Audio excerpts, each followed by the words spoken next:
Hi, I'm Zack, and I'm an expert mindset coach, peak performance specialist, and hypnotherapist. And I work with entrepreneurs, mostly women, and I help them to reprogram their mind for success.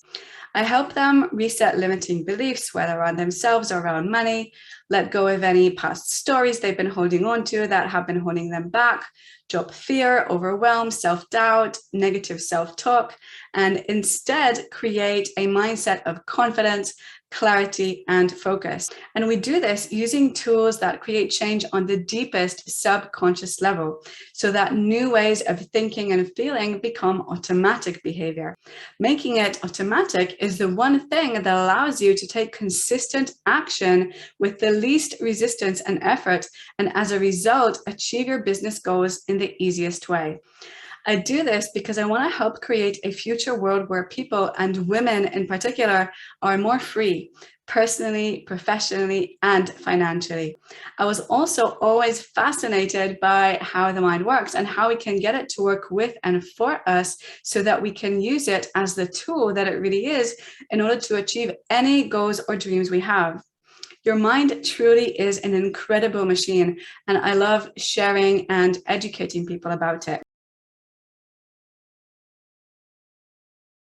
Personally, I have specific practical mind tools and processes that help me, and which I also use with my clients, to let go of fear by allowing it rather than resisting it. Because when you try to resist, ignore, suppress fear, you're subconsciously giving it more attention and you're actually increasing your attachment to it. So it might sound paradoxical, but it's actually by welcoming fear into your experience, you find that it shifts or drops away. I also identify what kind of stories I might be telling myself around the fear and that have created it. And then I reprogram that conditioning using hypnotic tools as well. Otherwise, I like to remind myself often of this one and only opportunity I've got at life, which I'm very grateful for. And to me, the thought of living in regret about stuff that I haven't done or tried is far scarier than going for it. And I also remind myself that I'm here alone and will die alone, and no one is actually going to be handing out achievement awards when that happens. So even though I aim to move towards them, I'm not attached to any results. It's not about getting things right or being super successful at everything I do, but simply about the experience, feeling good about my choices and following my vision and my passion. First of all, it's important to note that motivation can go up and down depending on events, on the day of the week, or on your emotional state in the moment. And this is completely natural. It's okay if you're not feeling 100% motivated all the time. But what needs to remain in place consistently and continuously is your commitment, which is not the same thing. You need to commit to be in it for the long run, despite the days when you feel less motivated. So to do that, I regularly remind myself of what it is that made me want to do what I do in the first place. For me, that's the freedom to be completely in charge of my own lifestyle. And I also regularly practice self-hypnosis to keep my drive and focus going on a subconscious level. First thing, you need to know that what your mind views as a threat is simply stuff that's unfamiliar or the unknown. So when you feel fear, all it is just your mind telling you that you are entering some unknown space. That's it. So here are 5 tips to minimize fear. Number 1, bring yourself back to your what. That is what your motivation is, your values, your mission, your dream, and what that will do for you and your future life. Do this daily. This helps because it creates a higher motivation state for your mind. And in order for the mind to go after or to go into the unknown, despite what it perceives as potential risk or threat, it has to be highly motivated. Number 2, remind yourself that fear is actually a sign of potential for big growth, learning, and moving forward to your next level. In fact, if you're not feeling fear or discomfort at all around or when setting your goals, then you might actually not be aiming high enough.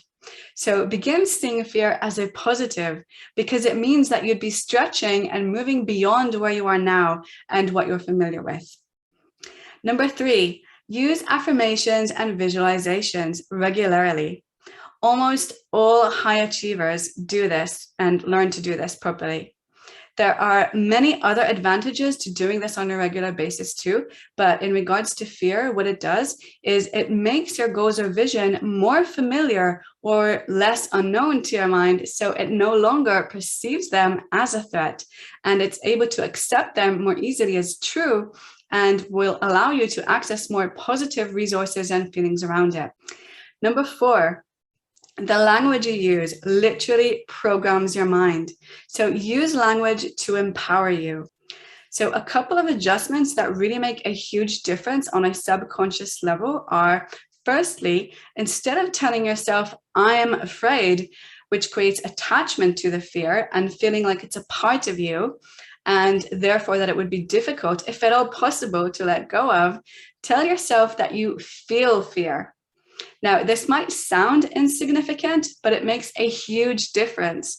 Your mind then understands that it's simply an emotion or even just an object passing through your experience, and you're far less attached to it, and it's far easier to drop the fear, have it move on its way, or have you take action despite it. Secondly, you can also reframe the word fear. So some people like to use the word excited instead, but if that feels a bit much, then you can use the words I wonder or I'm curious whether. Because remember that it's all about the unknown. So for example, instead of saying I'm afraid of failure, you can say I wonder or I'm curious how or whether this might work. So using these words, you're acknowledging the unknown in a completely neutral way, which the mind finds easy to take on without the associated limitations of fear. And number 5, remind yourself that in this moment, whatever you feel fear around is only in your imagination, and you're focused on the worst case scenario. The truth is, most of your fears will never come true, but you tend to create a very imbalanced view of future possibilities. So instead of only imagining the worst outcome, which you can still do if you really want to, also ask yourself, what's the best thing that could happen? And use your imagination to explore that possible scenario too. Doing this will balance both of these out, and it will help to neutralize the fear altogether. And over time, if you do this over and over, you'll also get far more control over what thoughts you choose or want your mind to focus on. My advice is that success is an inside job. To be successful, you already have to feel successful.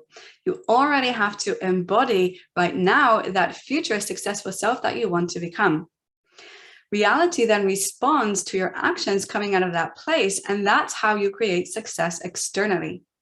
If you have inner, invisible, subconscious, mental, or emotional blocks, your journey to external success will also be blocked. You can have all the knowledge, skills, or education in the world, but if you don't have the right beliefs or emotional resources to support you, you won't be able to apply them properly or consistently in your business. It's a fact that most entrepreneurs fail or quit within their first 2 years. So you have to make sure that your mind is supporting you. It's just like building a house. It's destined to fall apart after some time if it hasn't got that solid, invisible foundations underground. So work on your mindset. Don't ignore it. It's far more important than any business tactics or marketing tools. And you want to commit to your business by committing to your inner transformation. This is really the one thing that distinguishes between those who succeed from those who don't. So prioritize it. Identify your mindset weaknesses and work on them. Get support if you need it. If you've got that confidence, that unshakable self-belief, and a resilient growth mindset with the ability to focus, you'll be able to keep in a state of flow and productivity, create empowering habits, face challenges, and find creative solutions to problems while keeping motivated. With your mind working on your side and at your service, success is almost inevitable. Success to me in the business context is about having the freedom that I want in my life. I want to do what I love, contribute to people, and be able to do this on my own terms. So working when and from wherever I want. But it's important to distinguish between professional and personal success. This is actually something that I help a lot of my clients with who tie these two together. And this puts even more pressure on them and even more and creates more fear of failure because they think that if they don't achieve their business goals, it means that they've failed at life or as a person. So I don't believe in failure at all, but only in experience, learning, and development. And definitely in business, there will be some times that you put effort into things that won't bring in the results you want. So my success in life and self-worth is not dependent on how well my business is doing. I feel successful when I'm learning, when I know that I'm becoming freer on a personal level, more present, more loving, more content, and knowing that I went after what I wanted, no matter what the outcome is.